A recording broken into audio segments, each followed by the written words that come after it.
L'amour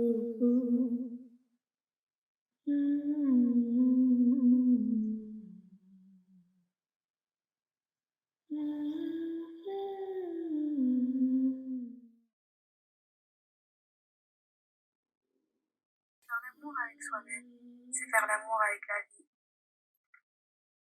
La découverte qui se profile derrière ce réapprivoisement du corps de plaisir, c'est la voie du milieu, par la sensation psychocorporelle de la ligne de l'extase.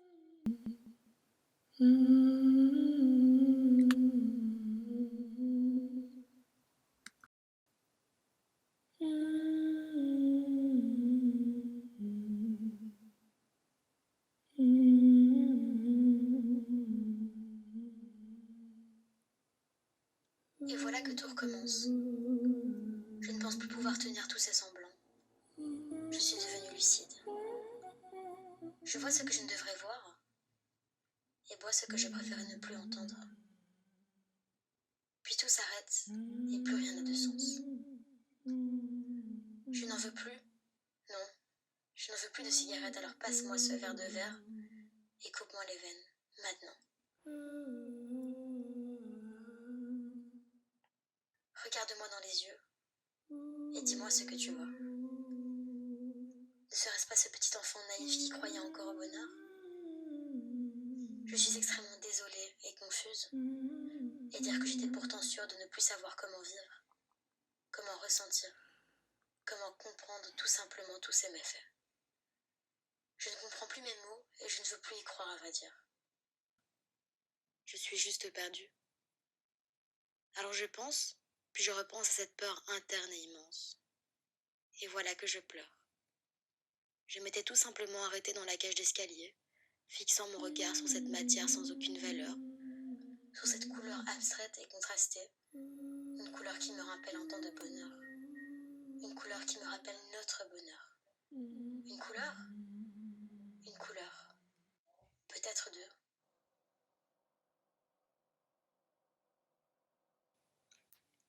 Puis je ressens des larmes me monter aux yeux, et tout en restant plantée là, je ressens des craquements dans le bas de mon dos. C'est bien la voix qui me revient en tête, ou plutôt derrière moi. Cette voix me dit: comment oses-tu pleurer? Comment oses-tu me regarder droit dans les yeux et pleurer? Regarde-les. Regarde ce qu'ils t'ont fait subir. Regarde-moi et écoute-moi ce regard vicieux. Je ne veux plus te regarder. Je ne veux plus te ressentir. Je ne veux plus vous faire part de tous ces mots et de tous ces jeux. Je ne veux plus que tu me cries en pleine face toutes ces horreurs.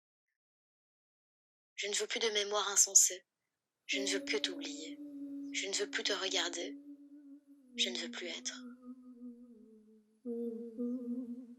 Elle s'était soudainement rappelé qu'elle ne pouvait plus faire semblant, qu'elle ne pouvait pas s'arrêter de penser, car ce serait juste inconforme aux règles du jeu. C'est alors qu'il lui parla d'amour. Et dire qu'il continue à croire à l'amour. L'amour envers un autre homme n'existe pas, très cher. Alors comment osez-vous me faire croire que cette chose existe bel et bien? Je vous hais tous. Mourez sous mes yeux, mourez sous ma cour royale. Et maintenant prosternez-vous. Oh oui, prosternez-vous devant la reine, devant moi. Oh oui, je jouis enfin. Tuez-moi si je ne suis pas sûre d'être sur la bonne voie, très chère. Mais dites-moi, serait-ce vraiment l'ignorance ou de l'incompétence? Je te défends donc de sourire.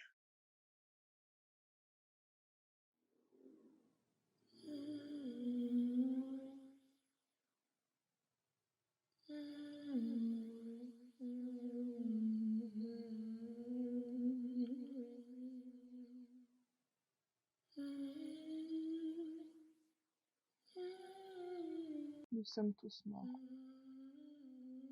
Mais que m'en dites-vous? Vous me dites que vous voulez l'oublier.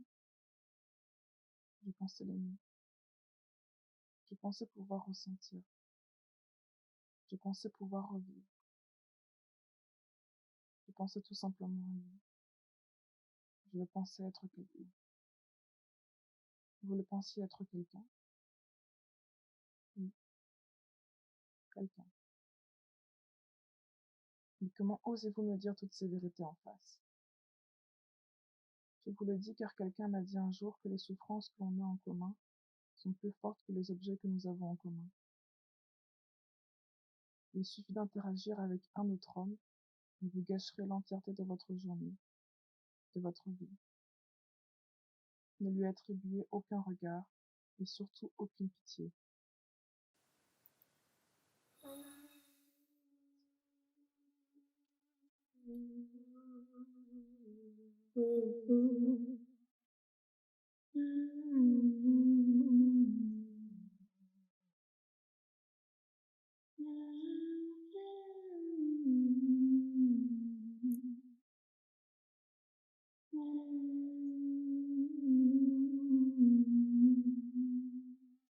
J'entends bien.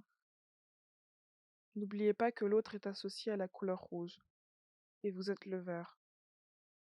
Nous ne pouvons les combiner, car avec le rouge et le vert, nous exprimons tout simplement les terribles passions humaines. Il ne faudrait donc pas que l'on se regarde de trop près.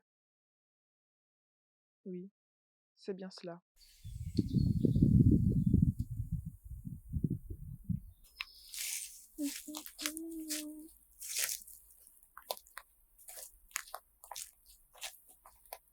Delirium is always interesting because it often approaches reality.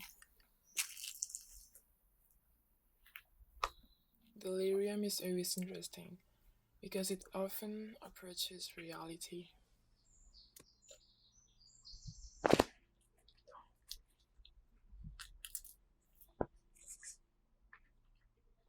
Le délire est toujours intéressant car il se rapproche souvent de la réalité.